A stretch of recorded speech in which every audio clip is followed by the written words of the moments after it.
महाराजगंज में आपका हार्दिक हार्दिक अभिनंदन है। गणपति बप्पा के दर्शन के साथ इस बार हम लेकर आए हैं एक अनोखी प्रस्तुति, जिसमें आप खाटू श्याम भव्य दरबार और उनके शीश का दर्शन करेंगे। जय श्री खाटू श्याम। सूर्योदय। प्रणाम गुरुदेव। प्रणाम दादाश्री। आयुष्मान भव। प्रभु, आप शांत क्यों हैं? क्या चिंता है आपको? पुत्र कल से युद्ध शुरू हो जाएगा।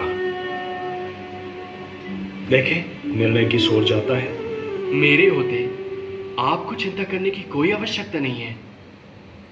यदि कौरवों के पक्ष में युद्ध जाता दिखा तो मात्र 2 क्षण में ही मैं सारे योद्धाओं को समाप्त कर दूंगा। मैं तुम्हारी शक्ति से परिचित हूं पुत्र। किंतु क्या प्रभु? पुत्र, आज शुक्ल फाल्गुन द्वादशी है। आज की महिमा दुगनी हो जाती है। युद्ध से पूर्व चंडी एक बलि चाहती है, और बलि उसी की चढ़ाई जाएगी जो अतुलित बलशाली होगा। इसमें चिंता किस बात की है प्रभु? चिंता इस बात की है वत्स कि इस पृथ्वी पर 3 ही ऐसे वीर हैं जिनकी बलि स्वीकार होगी। नारायण नारायण। केशव, इस बलि के लिए मैं अपने आप को प्रस्तुत करता हूं केशव, अपने आप को। तुम ये नहीं कर सकते पार्थ, ये धर्म युद्ध है। यदि एक भी पांडव कम हो जाएगा तो ये युद्ध धर्म युद्ध नहीं कहलाएगा। बस एक ही मार्ग शेष है। मैं स्वयं ही अपना बलिदान दे देता हूं। वैसे भी युद्ध ना करने की प्रतिज्ञा ली है मैंने। एक सारथी ही तो हूं तुम्हारा। नहीं केशव, नहीं। प्रभु, आप मेरे गुरु हैं, श्रेष्ठ हैं, सभी तरह से ज्येष्ठ हैं मेरे। ये अधिकार सिर्फ मेरा है।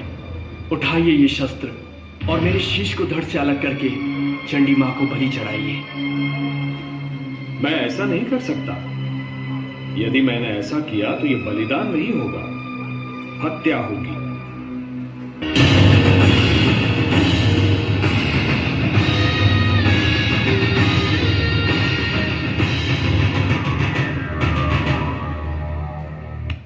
भगवान श्री कृष्ण ने महाबली बर्बरिक से ये शीशदान किस कारण मांगा, मैं बताती हूँ।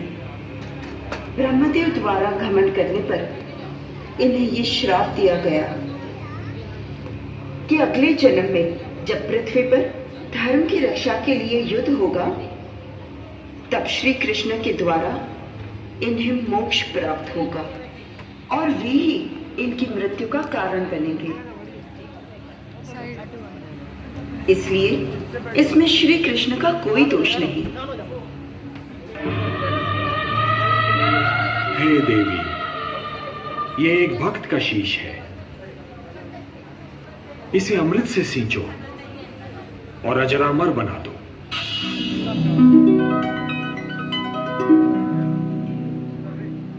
प्रणाम प्रभु। तुम्हारे त्याग, साधना और तुम्हारे इस महान शीशदान ने तुम्हें नर से नर श्रेष्ठ बना दिया। तुम जैसा महात्मा केवल सृष्टि के कल्याण के लिए आता है। आज मैं तुम्हें अपना वो नाम देता हूं। वत्स, अपनी इच्छा मुझे बताओ। हे नारायण, हे श्याम, मेरी 2 इच्छाएं हैं। प्रथम इच्छा, मेरी देह को आपके हाथ से अग्नि मिले, और मेरी दूसरी इच्छा, मैं महाभारत का युद्ध देखने आया था, मैं वो देखना चाहता हूं।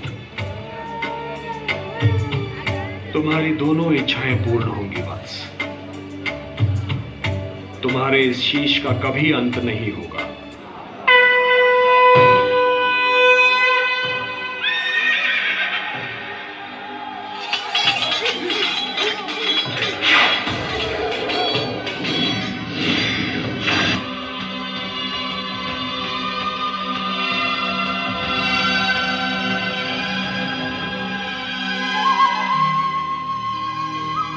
कुरुक्षेत्र के युद्ध में पांडवों की जीत हुई और कौरवों की हार।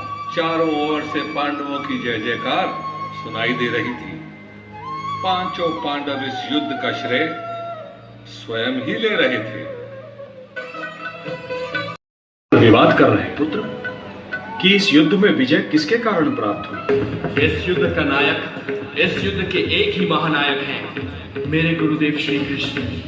मुझे तो पूरे युद्ध में गुरुदेव श्री कृष्ण और उनके सुदर्शन चक्र के सिवा और कुछ नहीं दिखाई दिया।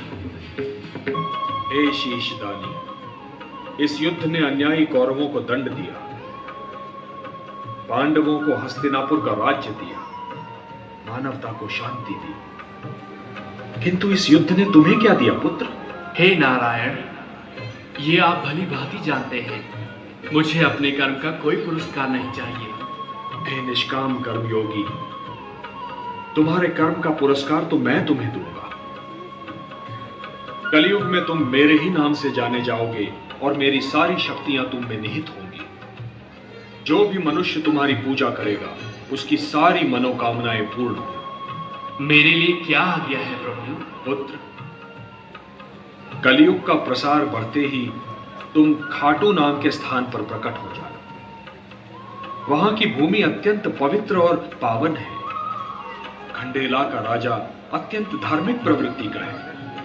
जब तक यह पृथ्वी है पुत्र, जब तक सूर्य चंद्रमा है, जब तक ये सारे नक्षत्र हैं, तुम लोगों के लिए पूजनीय और वंदनीय होंगे। तुम्हारे शीश की पूजा होगी पुत्र। तुम श्याम नाम से जाने जाओगे और हारे का सहारा बनोगे।